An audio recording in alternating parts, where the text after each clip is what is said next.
Capital of the empire. All of high society was suddenly engulfed in rumors, and the main culprit of these rumors was always a woman. The only sister of the current emperor, and the only Grand Duchess in the empire, Olivia Ellington. She always behaved eccentrically. Instead of drinking tea with her friends, she preferred the company of sweaty knights. And at some point, instead of dresses, she began wearing trousers and carrying a sword. Rumors circulated about Olivia's slave lover. He was wild and beast-like, and society was interested in whether this was true or not. The princess's birthday was approaching, so a ball would be held at the imperial palace, and the Grand Duchess herself, who was not easy to see, would be there. Imperial Palace, day of the ball. The herald announced Her Royal Highness Duchess Olivia Ellington. Those present were amazed by her dress, and especially by the cutout on her back. The Duchess was accompanied by a man of extraordinary beauty, unknown to everyone. People whispered that this was the same slave, but he had no tail and his ears were pierced. Olivia left her companion for a moment to greet the emperor, but as soon as she left, the attitude of those around her towards the man changed dramatically for the worse. He stood on the balcony with a glass of wine and thought how good and calm it was now, because there was not a soul nearby, and no one was looking at him with a condemning look. His peace was disturbed by a girl who came onto the balcony. She saw a glass in his hands and asked him to try it, whatever it was. The man handed her a glass, and before she could take a sip, the girl's nanny burst in and forbade her to take, much less drink, anything from the hands of strangers. The little girl thought he was a prince and that there was an overseas drink in his glass. The nanny took her away without giving her a chance to explain everything. The hall burst into gossip again. Everyone began to discuss the prince who had arrived from a distant country. Olivia returned to her companion. She saw part of the scene and thought it was cute. The girl was her niece named Lily. The Duchess explained that they call him a prince because of her. Olivia said that he was a prince who fled from a distant country because he was falsely accused during the struggle for the throne. Thus, Prince Caleb got to their empire to hide from his pursuers. According to her legend, the prince is going to kill his uncle and start a rebellion, reclaiming the throne. And she, for the sake of justice, helps the prince and plans to participate in the war as an ally. Olivia laughed and assured her companion not to worry, because her niece wouldn't believe that he was a real prince anyway. She just liked to fantasize. Caleb said that if the girl found out that he was a slave, she would not be pleased. But the Duchess reassured him. The Duchess kissed her companion in public, and those present froze with their mouths open in surprise. Having finished all her business in the palace, the Duchess said that it was time for them to go home. Caleb really loved it when she said the word home. The Duchess's palace. Getting ready for bed, she stroked the panther lying on her bed. The animal woke up. Olivia stroked its neck and lay down in bed. In 1 second, the animal turned into a man. It was Caleb. He hugged the Duchess tightly. As she stroked his scars, she remembered their first meeting, what had happened in the past. In the capital of the empire, there is a place called the Green Estate. It looks like an ancient castle from a fairy tale, and rises majestically against the backdrop of a green forest. This estate has the richest history of all the mansions of the imperial family. It was often visited, but no one lived there their entire life. This place belonged to the emperor for a long time. It had no other owners, with the exception of one person, Olivia Ellington. The Duchess had a severe headache since the morning and refused to call a doctor, wanting to just be alone, but her wish was interrupted by Milady Scarlet, who arrived at her palace. When they met, the girls began to hug. They were happy to see each other. Scarlet brought the gift to the Duchess as soon as she saw it at auction. At that moment she thought of Olivia, so she immediately named a high price and won. Her Highness was dumbfounded. In front of her was a slave. As soon as my lady saw him at the auction, she remembered that the Duchess did not have a slave, and they are quite useful things. If tamed, he can stand up to 3 trained knights, so he is well suited for the role of a bodyguard. If a slave is not tamed in childhood, it will be impossible to use him as a subordinate, because an adult slave who does not love his master will not serve faithfully. Olivia didn't have time to say anything before Scarlet said that she had to go. The journey had taken an incredibly long time, and she still had a meeting ahead of her, so she left. The Duchess didn't know what to do. The sale and purchase of slaves in the empire was not considered illegal. However, not everything that is within the law is right. The butler offered to send him back, but Olivia ordered that he first be washed and placed on the bed, and that the cage be thrown away. Dr. Faith Young did everything necessary. She said that the wounds would heal in 2 or 3 days. Scars remained because scars and cuts appeared in the same place hundreds of times. The Duchess decided not to send him back, as he would then become a slave again and would be treated even worse than before. But she decided to let him go as soon as he recovered. Faith Young said that perhaps he doesn't have a home. Since he was caught, it means his home was seized, and returning to such a place is the same as voluntarily surrendering to slave traders. And perhaps he didn't have a homeland, or a home to begin with, since he could have been born into a family of slaves. Olivia didn't know what to do.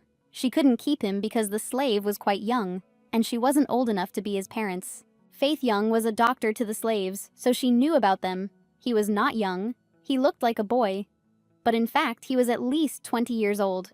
The girl couldn't believe that this baby was 20 years old. When he meets a partner and becomes an adult, he will most likely look like a normal person.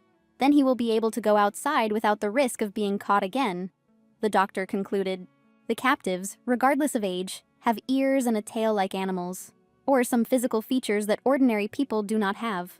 Not all of them are like that, but perhaps in this case it's because this child belongs to the Karen tribe, which is a very rare species, and even Faith Young didn't have any information about them. And even rarer were those with dark skin. It was getting late, and Faith Young had to go. She promised to try to find people who could protect and accept this slave. Olivia sat by the slave's bed all night. The next day, the Duchess's estate. The room was in disarray. The slave was sitting on the cupboard, angry. As soon as I said something to him, he immediately started to grin. Olivia came up to him and tried to explain that no one would harm him here, but they just wanted to feed him. The Duchess continued that she was the mistress here and was not going to keep him as a slave. So she had called a doctor to heal the wounds, and if he wanted, she was ready to let him go if he would come down and apologize to everyone. The slave turned away, lay down, and spoiled the air in the room. Olivia ordered that the place be cleaned and that the daily cleaning be continued, but that the slave not be given any food or water until he asked for it. And so a small war began. The slave broke the furniture, tore the expensive curtains. Either he was too resilient, or stubborn by nature, or maybe all at once. He created chaos every hour. There were traces of blood in the room. A slave broke a pot and injured himself.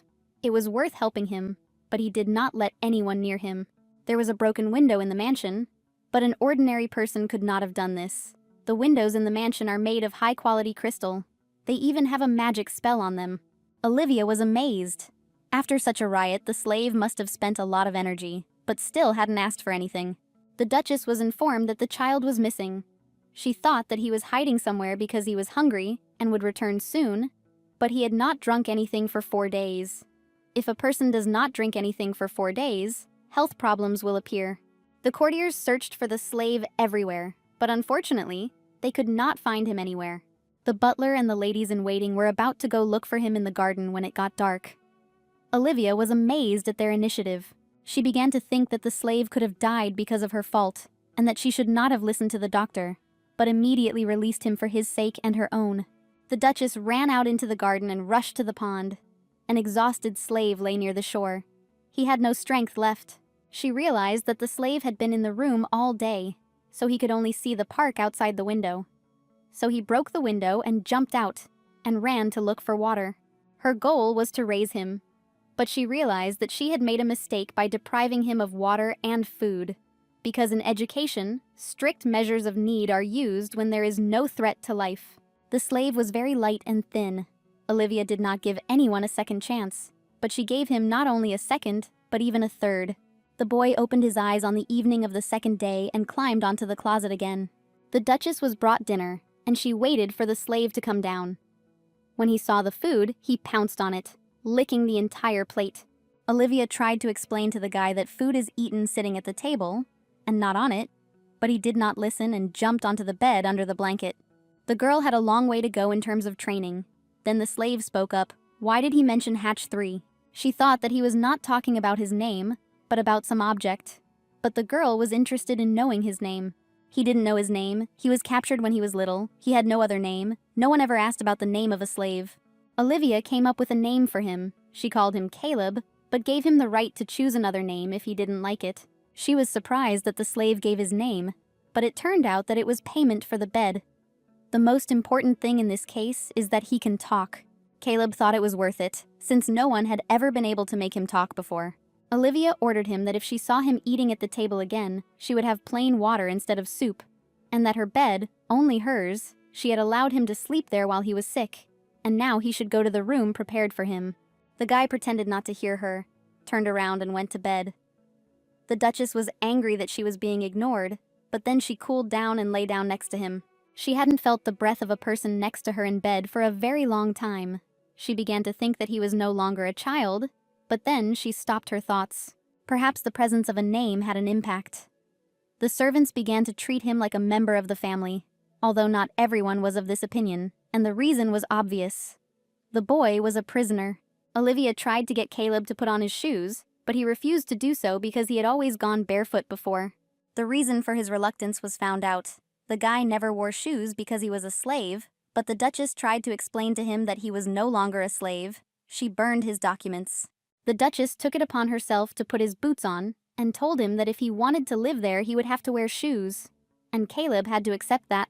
The boy no longer caused trouble, and soon he became more obedient, did not run away as before, and did not show hostility when he was in the same room with people. The girl liked spending time with him, especially since she hadn't lived with someone for a long time. Olivia became very attached to Caleb. However, those who had been avoiding the guy appeared in the mansion. They said that he seemed quite smart, and therefore knew who to stay close to. Olivia couldn't understand what was going on in his head. Caleb was constantly looking out the window and was spending his time doing nothing. When the girl suggested that he go outside, the guy was very surprised. He didn't know that was possible, but Olivia reminded him that he was not a slave and was not in captivity, so he could go wherever he wanted. The Duchess remembered that this had happened before. Caleb usually did what he was told if it was necessary, but if you asked him to make a choice, confusion immediately appeared on his face, so in the end, he did nothing. Under the pretext of going for walks, Olivia began to take Caleb with her everywhere. At first, he was a bit lost, but he quickly got used to it and began to respond to what interested him.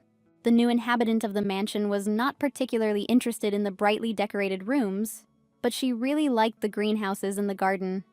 She assumed that the Karens lived in the forest in large groups. Faith Young arrived at the estate to check on his condition, but Caleb grinned at her and wouldn't let her near him. When the doctor tried to examine him again, he pushed her away, climbed onto the cabinet, and said that he didn't trust doctors. Olivia started yelling at him that it was Faith Young who had cured him and that he should go down. Surprisingly, the guy listened and went down. The doctor said she had found a suitable place for Caleb. All he had to do was tell her when he could arrive, and everything would be prepared. The Duchess had already forgotten that she had asked to find a place for him, because she had already become so accustomed to him. But on the other hand, for his own sake, it was worth sending Caleb to where he would be better off. He couldn't live under protection all the time. He should be independent. Faith Young examined the boy. There were no outward problems. He ate well and all his organs were in order, and now he can travel without any problems. Caleb bared his teeth again. He was angry. The guy did not want to go to the shelter and he ran straight out onto the terrace and disappeared into the garden. Olivia saw the doctor out and went to her room to rest, her head spinning. After resting a bit, she still went to look for Caleb. He was found at the very top of a tree. The guy climbed there specifically so that he wouldn't be found and would be left alone.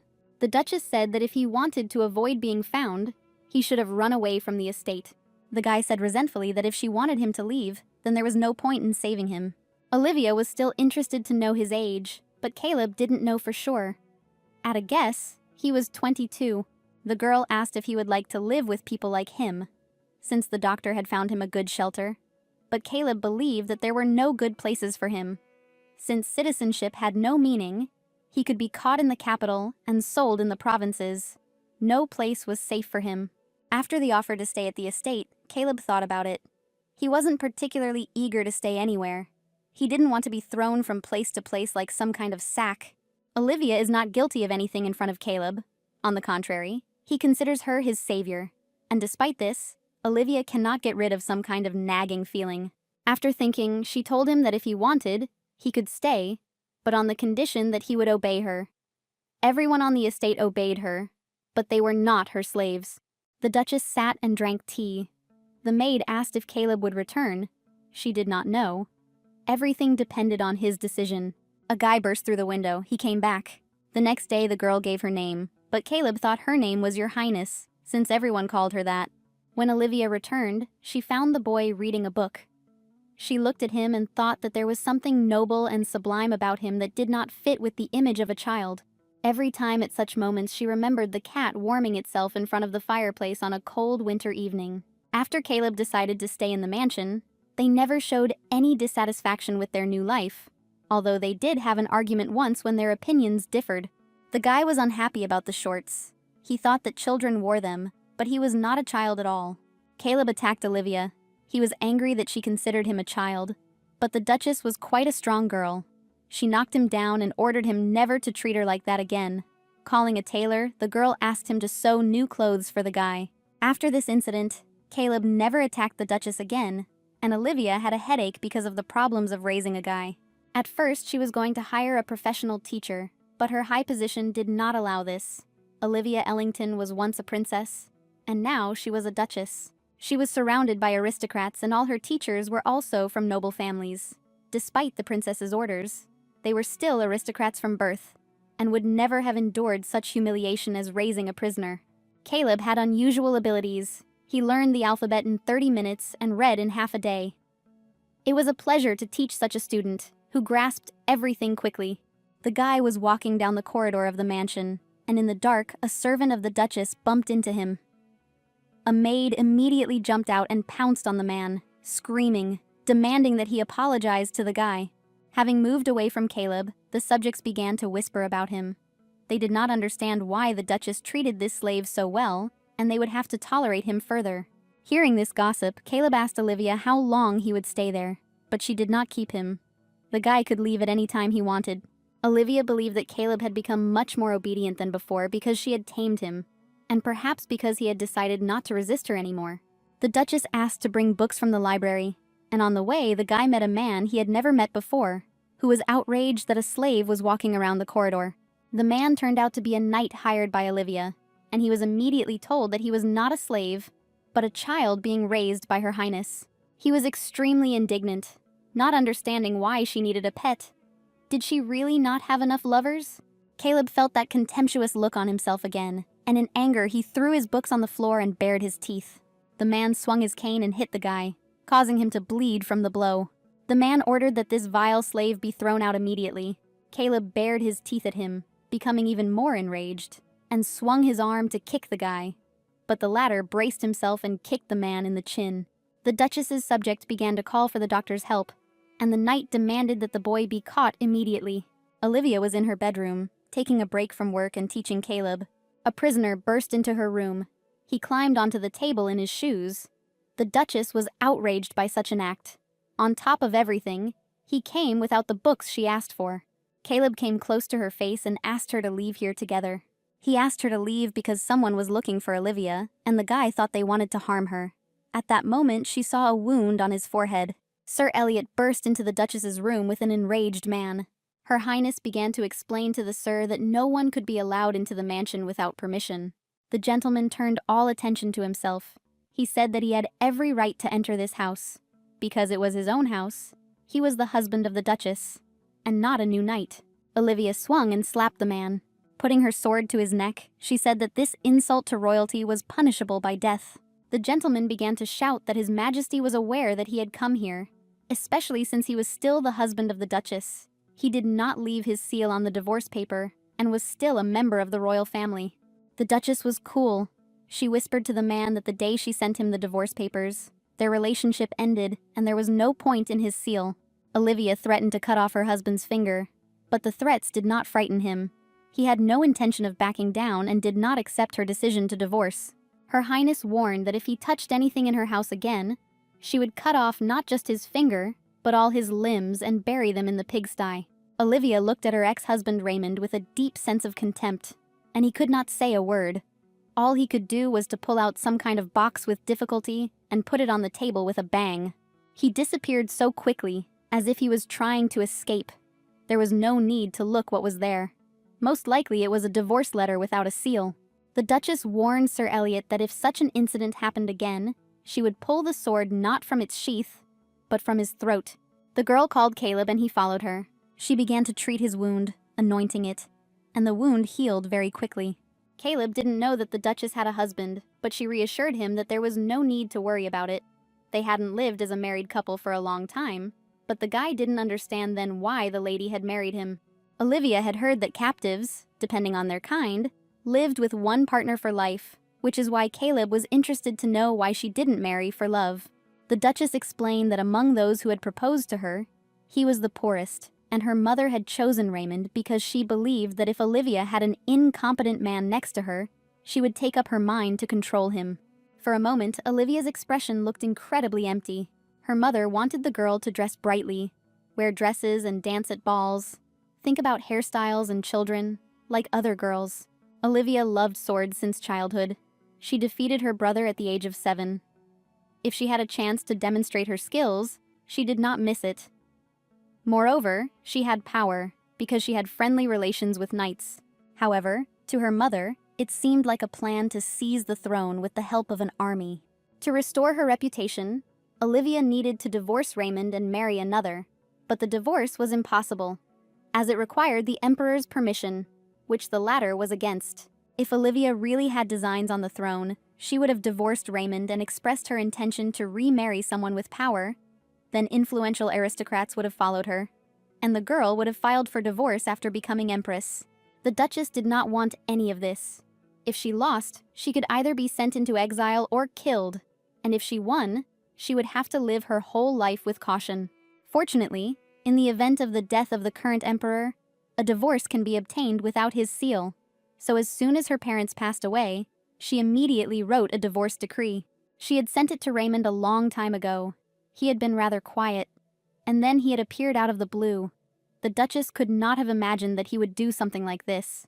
The current ruler of the empire was not on his sister's side, but on Raymond's. He held the same opinion as his parents, and considered Olivia just a capricious girl who did not want to listen to her husband. And Raymond in his eyes looked like a poor husband who had a hard time because of his selfish and rude wife. In general, that was their situation. Caleb didn't know what to say. The Duchess asked him if when he told her that they needed to run, he really wanted to protect her from Raymond. The guy remembered his past and said that those who break into the house cannot have good intentions. The Duchess explained that those who want to harm her usually do not enter through the front door. They either climb over the fence, or break the windows, or secretly add poison to her food.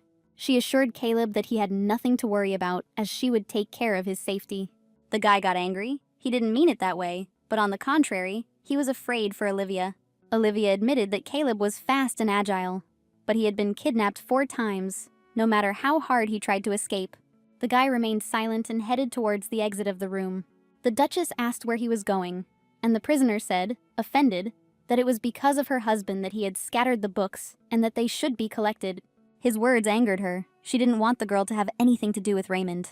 When Caleb left, Olivia thought, she couldn't believe that he was 20 years old. He acted like a child. He never liked the fact that he still hadn't grown up, but something had changed since he'd arrived at the estate. Caleb decided that if Raymond came here again, he would make Olivia regret her words. The Duchess took the boy with her to the city. She invited him to go somewhere, but he was at a loss. After Raymond caused chaos in the estate, neither Olivia nor Caleb ever mentioned his name. The Duchess's husband himself, whose finger had almost been cut off, never showed up again. And Caleb, who had been expecting his visit for various reasons, had to forget about everything because of the studies that had fallen on him. Her Highness handed the guy a piece of paper with text and asked him to memorize it. It contained Louise's address. Louise was one of the few former prisoners who had received citizenship, and she ran a shelter where she helped other prisoners who had nowhere to go. The Duchess suggested going out into the city together, and at the same time she would show Louise where her house was and teach her how to find addresses. After Olivia asked him if he wanted to go somewhere, Caleb didn't know what to answer because he didn't know any places to go. As soon as they got into the carriage, the Duchess felt that the guy showed no interest in anything, whether it was because he had such an indifferent character or because of the conditions in which he grew up. Whatever the case, she could not force him. Olivia ordered to follow her and look around. At the same time, she will show how to search for a house by address. Caleb felt like someone was watching him. He collided with a woman and his cap flew off his head. The boy immediately began to hide his ears, afraid of being noticed, and the old woman began to apologize for not seeing him due to her poor eyesight. Caleb grabbed his cap and pulled it down on his head, and the passers-by seemed to ignore his ears. Olivia found the right address where the best canes were sold, but discovered that the child was missing. A few seconds later, Caleb ran up. He was pale and sweating heavily. The Duchess suggested that he return earlier if he was uncomfortable in such a crowded place. Entering the cane shop, they were met by the shop owner, who was extremely surprised that Her Highness herself had visited the shop. The owner suggested going upstairs and showing the Duchess everything she needed. Caleb said he would stay downstairs and look at the canes. The shop owner produced a cane that he thought would be perfect for the Duchess. Initially, his workshop did not produce this kind of cane, but after an important person placed an order several years ago, he did some research. This was not just a cane, but a sword. This cane is ideal for someone who has mastered the sword. Although this was a very interesting thing, the Duchess was not currently fond of swords, and the shop owner offered to carve any cane for her. They heard some kind of rumble on the first floor. The window was broken. Everything was turned upside down. Caleb was nowhere to be found. It was raining heavily outside. Olivia rushed to look for the guy, but a few hours later she returned to the workshop empty-handed. She immediately contacted the residents and mobilized more than 10 knights. By now they had managed to turn the entire capital inside out. But the only information that could be obtained was that a certain lady had encountered Caleb. She offered to walk him home, but he quickly disappeared from sight. Olivia would be only glad if they couldn't find the guy just because he hid well. But something could have happened to him. There were only 2 places known to Caleb, the ducal residence and Louise's house. The Duchess was about to look for the boy with the knights, when one of the knights brought an unknown man into the workshop. She grabbed the stranger and demanded to know where he was, the child's grandfather. He remained silent and had no intention of saying anything. Olivia hit him with such force that the man started bleeding. The stranger immediately became more cooperative. He said that he did not know that the boy had an owner. He was ordered and he grabbed him, but the child ran away. Her Highness ordered that all accomplices be captured, leaving no one behind and not caring about their limbs. The main thing was that their tongues were intact. Olivia went looking for Caleb, trying to figure out where he could have gone. The last place she thought was the park. Caleb had a habit of climbing something high in case of danger. She found a spot from where, from above, she could see the ducal coat of arms on the carriage returning to the residence. Caleb was sleeping at the top of the tree, Olivia called him, asking him to come down and go home. She assured him that the bastards who wanted to take him away had been captured and that he was now safe. Caleb said he would never be safe because he was born this way, and wherever he went, it would be the same. Olivia realized that when Caleb decided to stay at her house, he avoided crowded places from the very beginning, but she still dragged him into the city with her, believing that nothing would happen near her.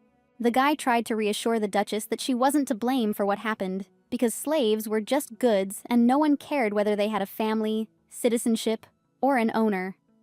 All that mattered was money.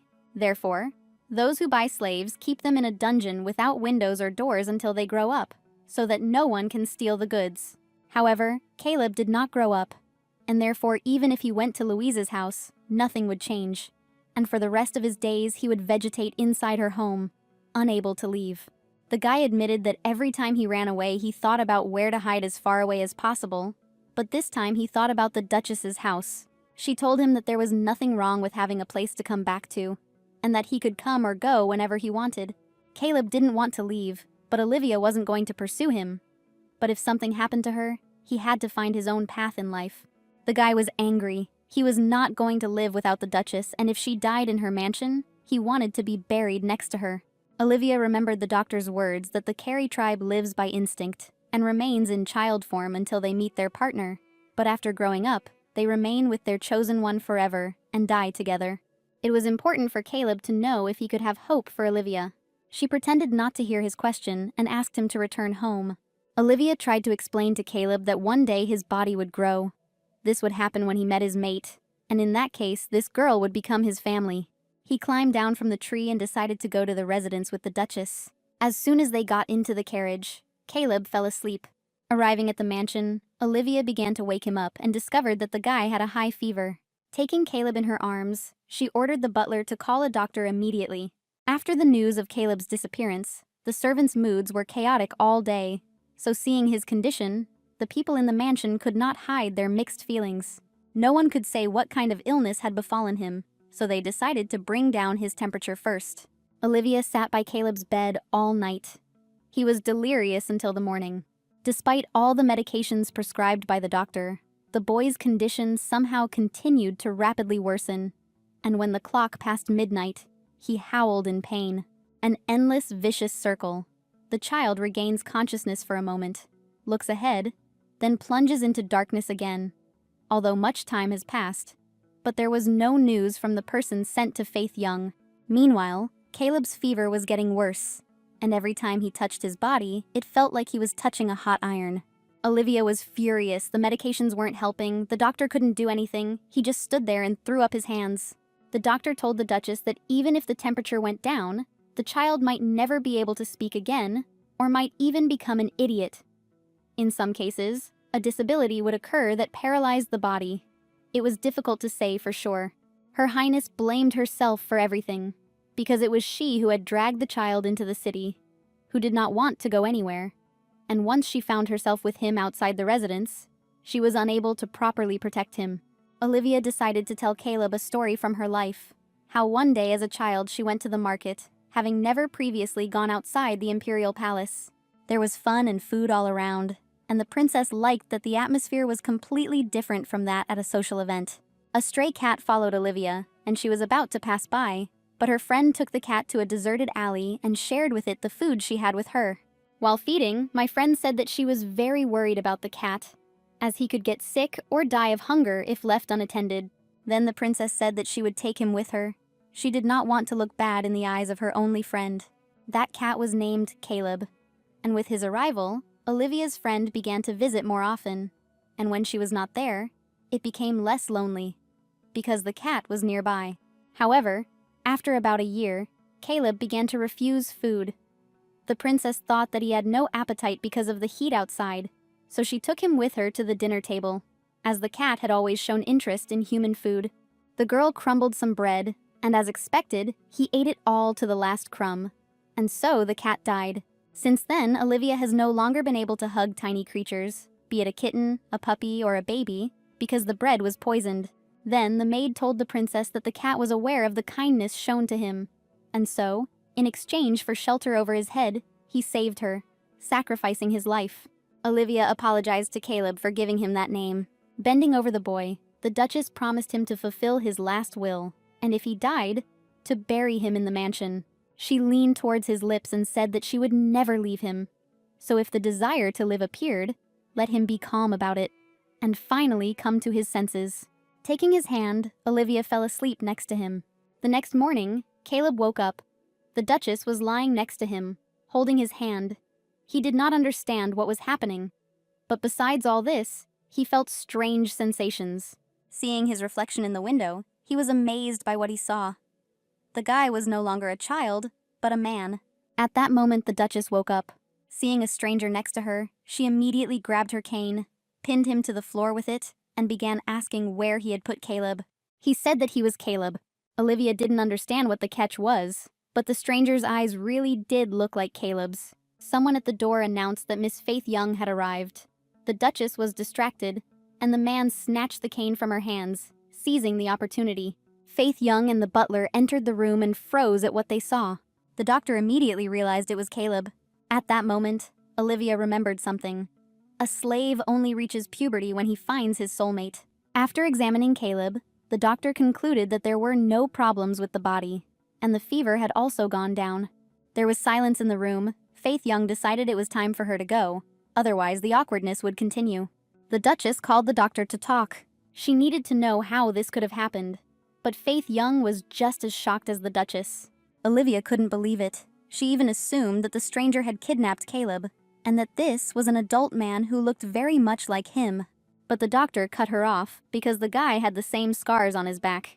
Faith Young told the Duchess that although things had taken an unexpected turn, she was no longer obligated to bear responsibility for the boy, since it was not Olivia's fault that he fell in love with her.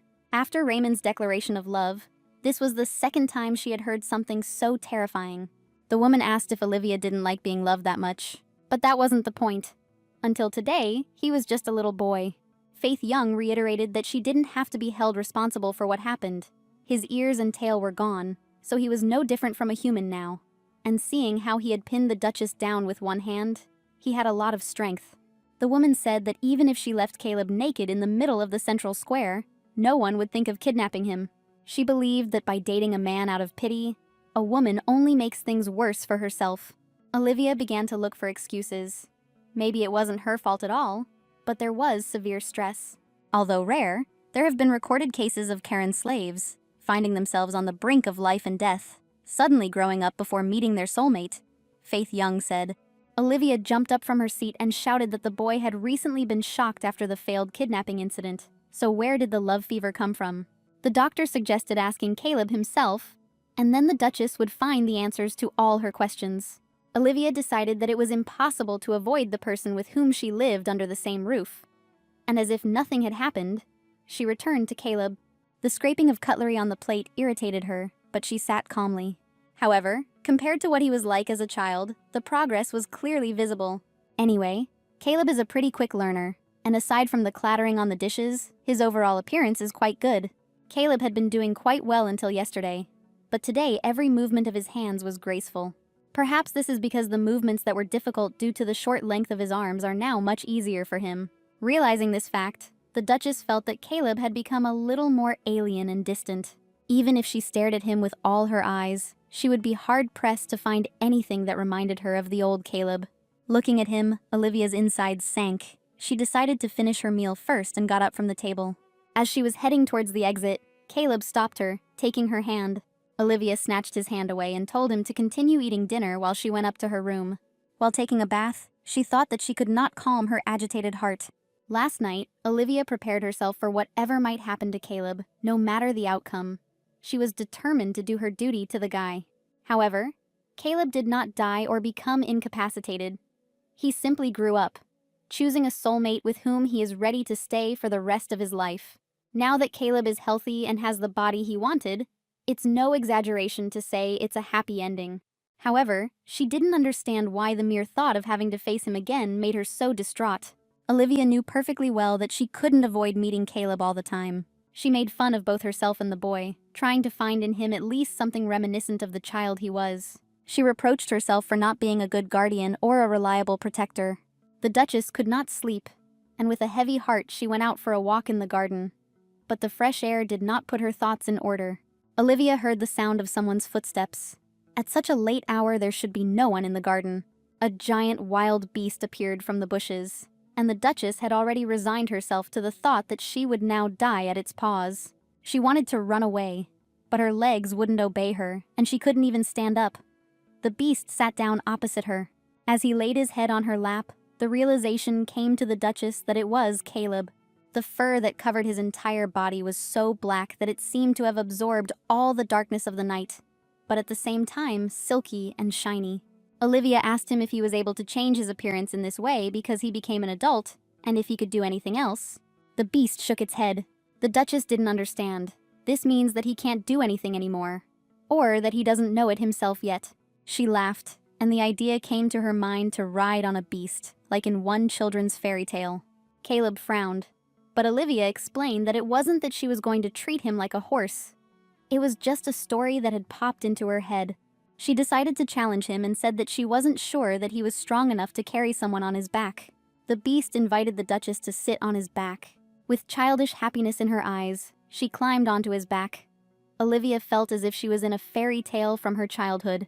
Just as she was about to get off, Caleb ran as fast as he could, ignoring her scream. Caleb brought her into the depths of the forested garden of the residence, where the Duchess had never come. The boy turned from a beast into a human again and kissed Olivia. They kissed for a long time under the cover of night, in the moonlight and surrounded by fireflies. After the kiss, Olivia didn't say a word. She just looked thoughtfully and thought about what she had just done. Caleb didn't understand what her expression meant, or whether she regretted what had happened. Finally, she turned to the guy and asked him to take him to her room at the residence. Once in the room, the Duchess thanked the beast, and the latter lay down next to her bed. Stroking his head, the Duchess decided to tell him that since he had grown so big, he no longer needed her help. Caleb bared his teeth. He was angry. Olivia immediately corrected herself. She meant that now it was unlikely that any threat could harm him. Before she could finish speaking, the beast again took on human form. The guy took her hand, but the Duchess stopped him and asked him to get dressed before they talked. When he got dressed and returned, she couldn't take her eyes off him, and it seemed to her that everything that was happening was not true. Olivia had many questions. One of them was how he managed to transform from a human into an animal and vice versa. But Caleb himself did not know the answer to this question. The Duchess was worried about what he would do now, because as an adult he could live peacefully even alone, and could now go wherever he wanted. Caleb looked at her and pretended not to understand the question. Olivia hoped she had misunderstood, as she was completely unsuitable to be the other half of Caleb's heart. He decided that the Duchess was saying all this on purpose because he was not suitable for her. Olivia began to reassure him that this was not the case at all. After Caleb changed, people kept looking in his direction. Apparently the problem wasn't in the ears and tail at all. He felt depressed, and it seemed to him that the reason lay in something else. The Duchess confessed to him that everyone was looking at him because he was beautiful, and they were walking in circles because they wanted to talk to him. Even when Caleb was a child, he always attracted attention from other people. And now such a beautiful child has grown up and become a wonderful young man. So it is unlikely that anyone can resist looking in his direction. The boy had shiny hair, silky skin, long and slender fingers, clearly defined facial lines, and thick eyebrows above golden eyes that looked like precious stones. He didn't trust Olivia. He thought that everyone, including her, thought he was terrible and scary. Caleb was angry. He didn't understand whether this was the first time a man had confessed his feelings to the Duchess, and why she was trying to deny this fact with her whole body. Putting her hand on the guy, she said that a fleeting romance is not a problem, but a lifelong union is not an easy matter. Olivia didn't think she was the most suitable candidate to be the person she could spend her life with, so Caleb could live his own life better. The Duchess tried to convey to the guy that she was not a match for him. Caleb finally gave in and said he understood. He felt like he had crossed a line. He didn't think he was worth spending her whole life on, and the Duchess chose him because he was pathetic in appearance. And yet, if he refused, Caleb wanted the reason to be because they didn't like him, and not because he was a beastman. Olivia stopped Caleb and began to explain that it wasn't that he was a beastman, but that she was still seeing that same 12-year-old boy in front of her eyes. The situation reminded the Duchess of a plot from a children's fairy tale. The little animal with whom she had lived all this time magically turns into a handsome young man. It would have been better if they had not known each other, but until yesterday she had raised him like a child. Olivia was already hysterical. She said that Caleb should date someone who would be ready to take responsibility, namely, his lifelong love. All this time the guy listened attentively to the Duchess, then took and kissed her sharply. He pushed her onto the bed, still kissing her, and Olivia didn't even resist. For her, it was such an indecent kiss, because no one had ever kissed her like that. She was amazed by the way he kissed, as he had never kissed anyone before. For a moment, Olivia stopped him, saying that he was only attracted to her because she saved him, and if Caleb were a noble representative of the aristocracy, then would he have liked her? Caleb paraphrased her question. If he were a nobleman from an aristocratic family, would Olivia be thinking so hard about their relationship? The Duchess could not guarantee a lifelong relationship if they reunited. Caleb was angry. He felt like Olivia considered him a one-night stand. He surprised her. It turns out that people are mistaken about some things, and people like Caleb also break up. There was only one change for him. If Caleb was here, he could think about Olivia while being close. But if he left, he would have to do it from a distance. This is what she was worried about, as it seemed to the Duchess. Instead of suffering from the passion that arose one-sidedly, it would be better to meet someone who would share his feelings. But Caleb had already made his final decision and didn't want to hear anything like that. He grabbed Olivia's face and said that if his decision really destroyed his life, he would do it with his own hands, and the Duchess should not be held responsible for his choice. The guy was interested in how Her Highness dealt with all the numerous men. She had it all simple. If there was a spark, she would sleep with them. If not, she would give them the cold shoulder. Caleb allowed her to do the same to him. Olivia only has to say the word and the guy will immediately leave, even if he has to do it right now.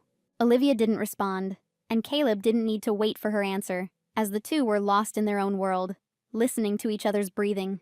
After what happened last night, Olivia thought for a long time and finally made a decision. First, stay in bed.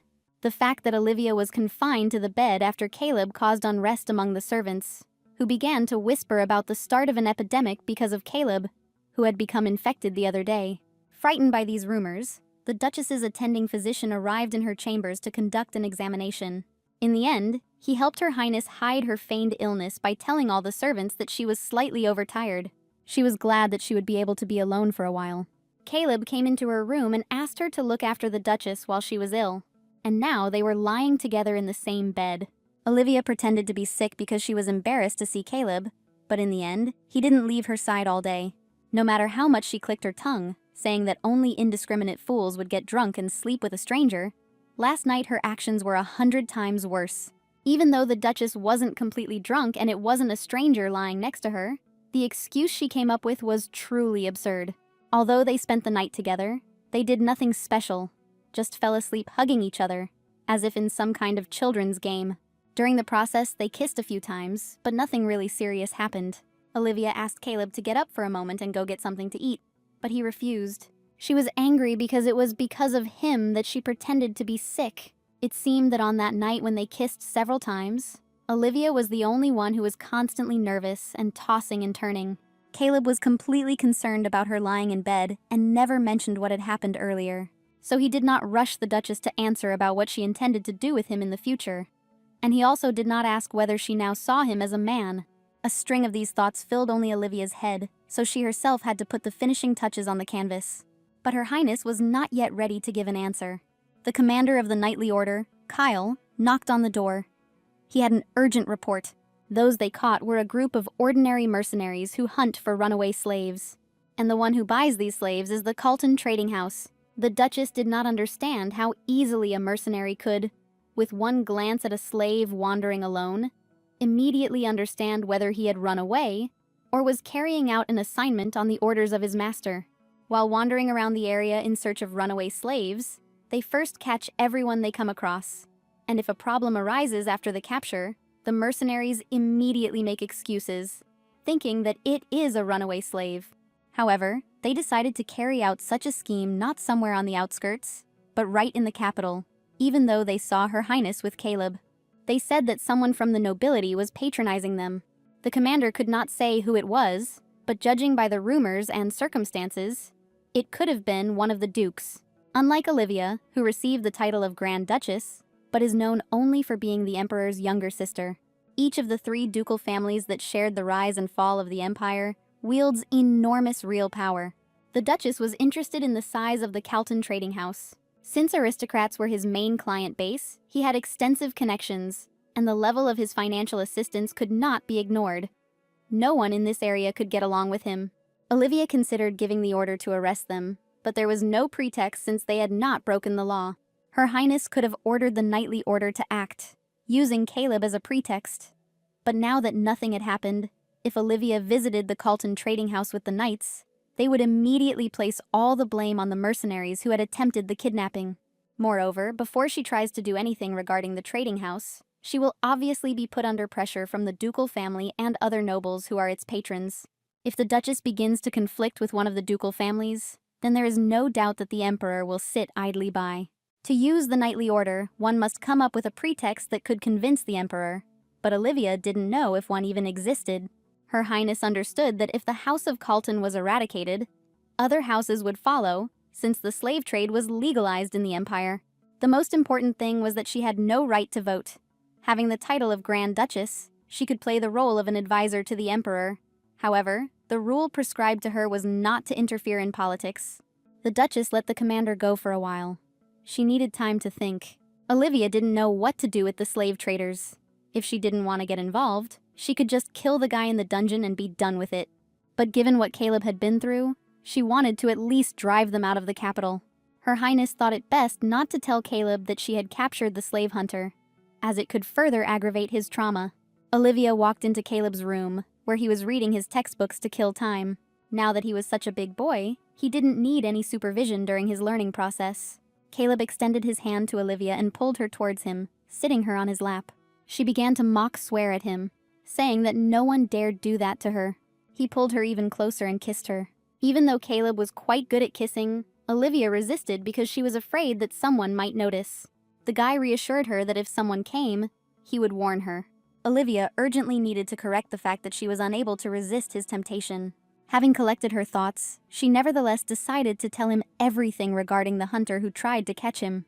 The hunter was in the underground dungeon of the mansion. The Duchess found out what organization he belonged to. It would have been easier to kill him, but she wanted to know Caleb's thoughts on this matter.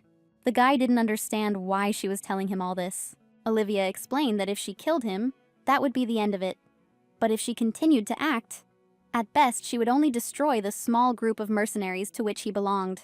She couldn't catch all the human slavers because that would require changing the law, and Olivia wasn't up to it. She had few people on her side, and many new enemies could appear. And punishing the mercenaries was her personal revenge, which she could handle on her own. The Duchess promised Caleb that if he did express such a desire, she would try to think of a way to make it happen.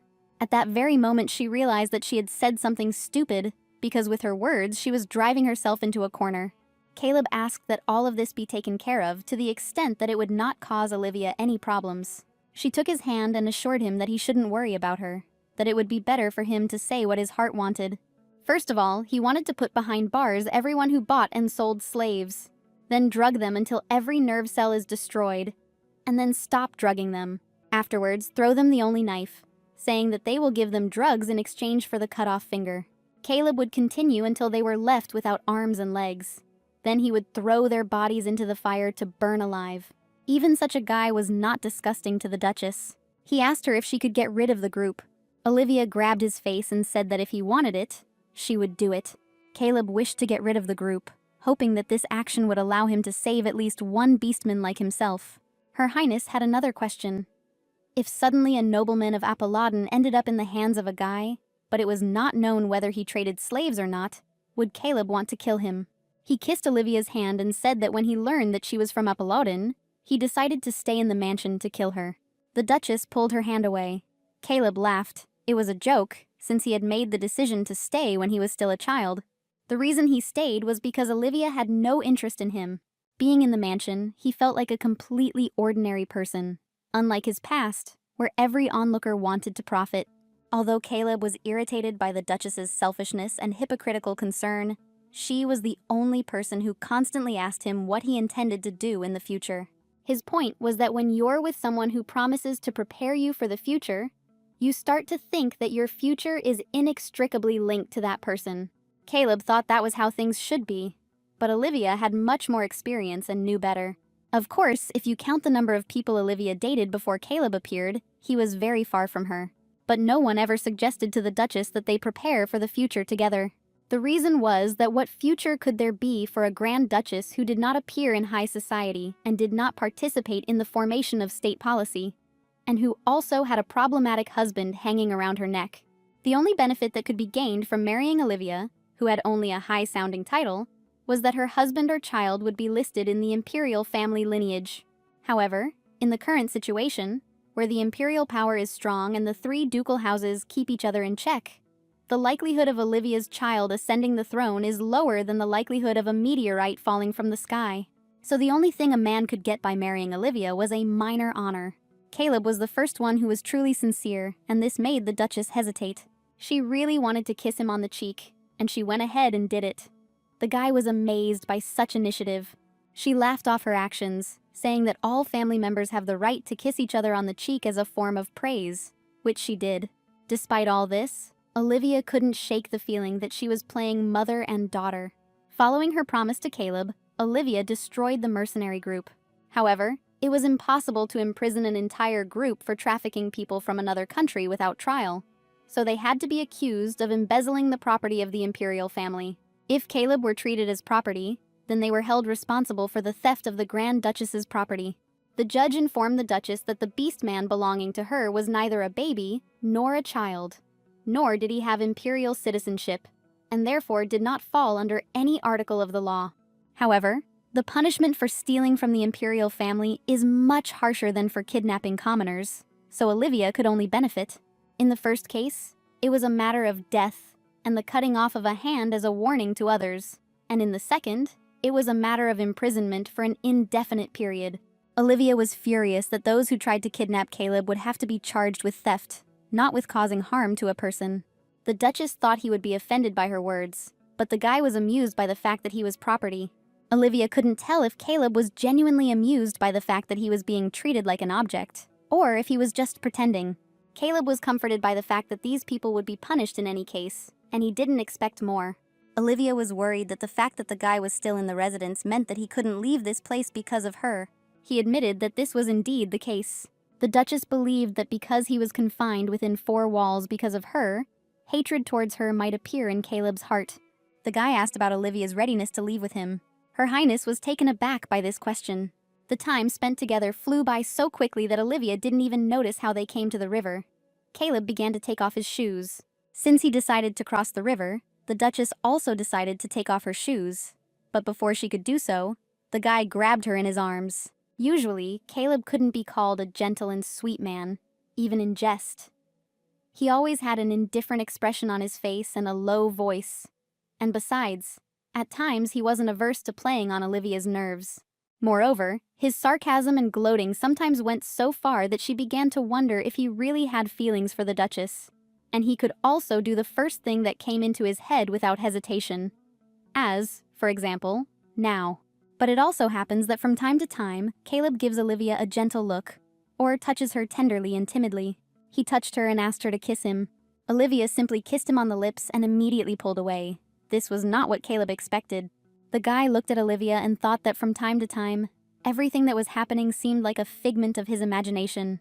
Every night, Caleb thought that with the sunrise, everything would magically disappear. There were days when he could not force himself to open his eyelids for a long time, because he was afraid that when he opened his eyes, he would see a cold gray stone wall instead of wallpaper and a window. He again wondered what if today turned out to be his last day. And tomorrow he really did wake up from a long sleep. Every day, Caleb has the feeling that he is waking up inside a dream. If this is really a dream, then this time he will not be able to withstand such a blow. Olivia noticed that Caleb was lost in his thoughts, so she decided to distract him and kissed him again. After the kiss, they decided it was time to go back. The trial of the imprisoned mercenaries ended very easily, during which Olivia rescued 2 imprisoned beastmen and handed them over to Faith Young. As a result, rumors began to spread throughout the capital about the Grand Duchess's beastman. Olivia thought about it. She shouldn't have made such a fuss. However, it could have been Caleb in their place, so she came to the conclusion that it was a good thing that rumors were spreading. The Duchess asked her subject for one thing, that the rumors would not reach Caleb. Speaking of Caleb, Olivia wondered what he was doing right now. When Caleb wanted to be nice, he was moderately sweet, but when he stopped doing that, it was time to play on Olivia's nerves. And unfortunately, today was truly the last straw. The Duchess was outraged. The guy bit all the doctors who came to him, so no one wanted to come anymore. Caleb believed that there was no need for a medical examination. He knew his body better than anyone. Olivia considered this childish logic, since she couldn't constantly call Faith Young for examinations. The boy didn't like being constantly groped and that the doctors smelled of medicine. Her Highness was furious with Caleb's behavior. He acted like a little child and this irritated her even more. But Caleb was not to be convinced.